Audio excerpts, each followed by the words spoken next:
दुनिया की best love story कौन सी है? ये या ये? एक्चुअली ये। अमेरिका पाकिस्तान से इतना प्यार करता है, इतना प्यार करता है, इतना प्यार करता है कि कभी कभी तो लगता है कि ये जियोपॉलिटिक्स नहीं है बल्कि रोमियो जूलियट की एक लव स्टोरी है।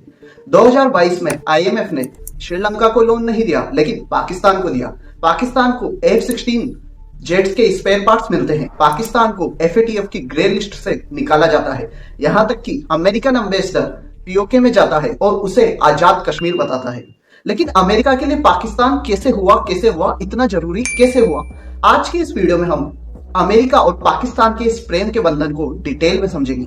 और इसके पहले मैं आपको एक डिस्क्लेमर दे देता हूं, अगर आप एक पाकिस्तानी हैं या एक पाकिस्तानी लवर हैं तो इस वीडियो को अभी छोड़ के चल जाइए क्योंकि आप इसको पसंद नहीं करोगे। लेकिन अगर ऐसा नहीं है तो इस वीडियो को एंड तक जरूर देखिएगा क्योंकि आज के इस वीडियो में मैं आपको वर्ल्ड की बेस्ट लव स्टोरी सुनाने वाला हूं। चैप्टर 1, पहली नजर में प्यार। 15 अगस्त 1947 को दुनिया में दो नए देश उभर कर आते हैं, भारत और पाकिस्तान। और मुंह तो बंद करो अंकल। इधर कोल्ड वार में यूएसए सोवियत यूनियन के साथ में हर चीज में कंपटीशन कर रहा था, लेकिन भारत ने कोल्ड वॉर को कंप्लीटली रिजेक्ट कर दिया। भारत ने कहा कि ये उसकी लड़ाई नहीं है, उसका फोकस तो डेवलपमेंट पे रहेगा। लेकिन पाकिस्तान ने जाकर थाम लिया अमेरिका का। पूछना चाहिए आपको, परमिशन लेनी चाहिए। 1954 में पाकिस्तानी सोल्जर्स अमेरिका में जाते हैं मिलिट्री ट्रेनिंग के लिए। अमेरिका और चाइना मिलकर पाकिस्तान के न्यूक्लियर वेपन्स बनाने में मदद करते हैं। चाइना पाकिस्तान को टेक्नोलॉजी देता है और अमेरिका पाकिस्तान को रोकता नहीं है। और अमेरिका ये सब इसलिए कर रहा था क्योंकि पाकिस्तान अमेरिका के काफी ज्यादा काम का होने वाला था। पाकिस्तान के जरिए अमेरिका अफगानिस्तान में लड़ाई कर सकता था। चैप्टर 2, अफगानिस्तान और पाकिस्तान। आपने नोट करा होगा कि अफगानिस्तान के क्रिकेट फैंस हमेशा पाकिस्तान के खिलाफ ही होते हैं, लेकिन ऐसा क्यों? आखिर अफगानिस्तानियों को पाकिस्तानियों से इतनी दिक्कत क्या है? इसका कारण है 1978, जब अफगानिस्तान में सोवियत यूनियन बैक्ड लीडर था और वो लीडर सोवियत यूनियन को सपोर्ट करता था। लेकिन बाद में इस अफगानिस्तानी लीडर को मार दिया गया और इसके बाद में सोवियत यूनियन ने अफगानिस्तान पर अटैक कर दिया।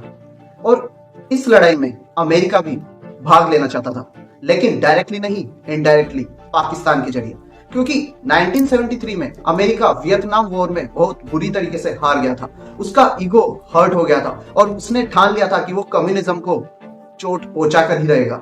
और पाकिस्तान भी 1971 में भारत से हार गया था, जिसके बाद में एक अलग देश बांग्लादेश बन गया था। और अमेरिका का तो दिल टूटा लेकिन पाकिस्तान पूरा टूटा।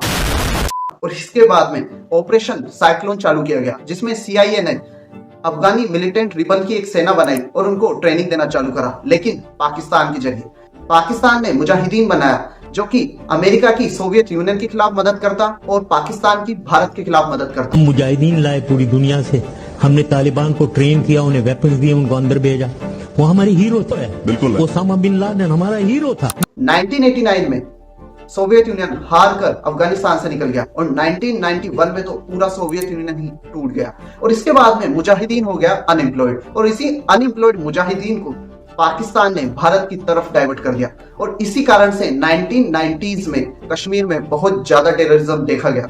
और इसी अनएम्प्लॉयड मुजाहिदीन से काफी सारे टेररिस्ट ऑर्गेनाइजेशंस भी निकले जिन्होंने पूरी दुनिया में जाकर शांति का संदेश फैलाया। और इसी का नतीजा था कि अमेरिका में सबसे बड़ा टेरर अटैक हुआ 9/11। अमेरिका ने वॉर ऑन टेरर डिक्लेयर कर दी और इसी के साथ पाकिस्तान का जो मिडल मैन का रोल था वो दोबारा आ गया। Chapter 3, Jaaneman returns.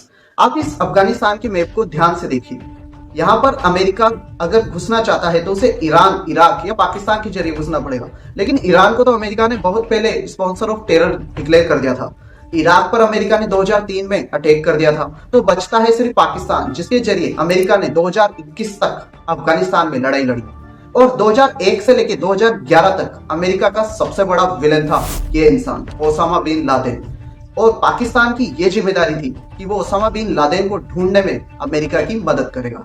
लेकिन अंत में तो लादेन पाकिस्तान में ही पाया गया। और ऐसा होने के बाद में सबको लगा कि अमेरिका का सबसे बड़ा दुश्मन अगर पाकिस्तान में मिलता है तो पाकिस्तान के तो लग गए।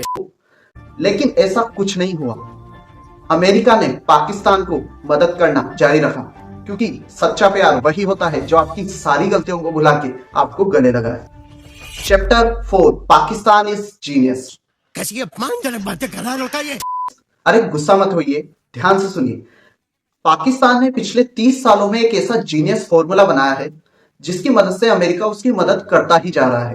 पाकिस्तान के पास में है न्यूक्लियर वेपन्स, पाकिस्तान में है टेररिस्ट, और अगर वहां पे श्रीलंका जैसे हालात होते हैं तो न्यूक्लियर वेपन टेररिस्ट के हाथ में आ सकते हैं, और ऐसे में पूरी दुनिया को न्यूक्लियर टेररिज्म देखना पड़ सकता है। और इस तरीके से पाकिस्तान ने अपने लिए एक परमानेंट रेवेन्यू स्ट्रीम बना रखा है। पाकिस्तान इसलिए भी जीनियस है क्योंकि वो सिर्फ अमेरिका पे डिपेंडेंट नहीं है, उसने चाइना से भी मदद ले रखी है। और चाइना पाकिस्तान की मदद क्यों करता है? ताकि भारत को कंट्रोल में रखा जा सके, भारत के इन्फ्लुएंस को काउंटर करा जा सके। लेकिन मैं आप सभी को ये बातें क्यों बता रहा हूँ? क्योंकि अमेरिका अफगानिस्तान से तो निकल चुका है, लेकिन इसके बावजूद भी वो पाकिस्तान की मदद करता जा रहा है। क्या अमेरिका भारत के खिलाफ एक प्रॉक्सी वॉर लड़ रहा है? क्या अमेरिका अभी भी इंडियन सबकॉन्टिनेंट में अपना कंट्रोल बनाए रखना चाहता है? Chapter 5 warning for India.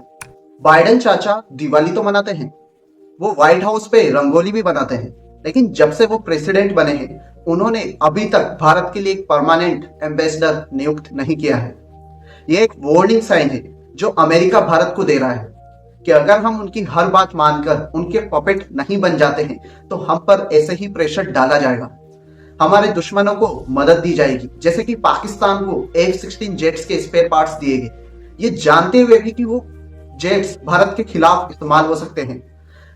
America जिसने दुनिया में सबसे ज्यादा वॉर क्राइम करे, जिसने इराक, सीरिया, लीबिया में जंग करी, जिसने पाकिस्तान के टेररिज्म को सपोर्ट करा, वो भारत को ज्ञान देता है कि हम रशिया से तेल लेकर एक बहुत बड़ा गुनाह कर रहे हैं। लेकिन इस सब में मुझे अमेरिका की एक बात तो बहुत अच्छी लगती है कि उनका प्रेसिडेंट चाहे डेमोक्रेट हो चाहे रिपब्लिकन, जब बात देश की आती है तो वो अमेरिका की डोमिनेंस को बनाए रखने के लिए साथ में काम करते हैं। और भारत को भी यही चीज अमेरिका से सीखनी चाहिए। हमें भी जब बात फॉरेन पॉलिसी की आती है तो हमारे इंटरेस्ट को आगे लेकर बढ़ना चाहिए। और खुशी की बात यह है कि आज की फॉरेन पॉलिसी यही कर रही है। अगर आपको ये वीडियो पसंद आया हो तो इसे लाइक जरूर करिएगा और अपने दोस्तों के साथ में इसे शेयर करिएगा, ताकि पाकिस्तान और अमेरिका की इस लव स्टोरी को एक्सपोज करा जा सके और ये दिखाया जा सके कि अमेरिका भारत का जितना ज्यादा दोस्त बनता है वो वैसा नहीं है। और इस चैनल को सब्सक्राइब करिएगा ताकि आपको मैं ऐसी ही इंटरेस्टिंग स्टोरीज सुनाता रहूं।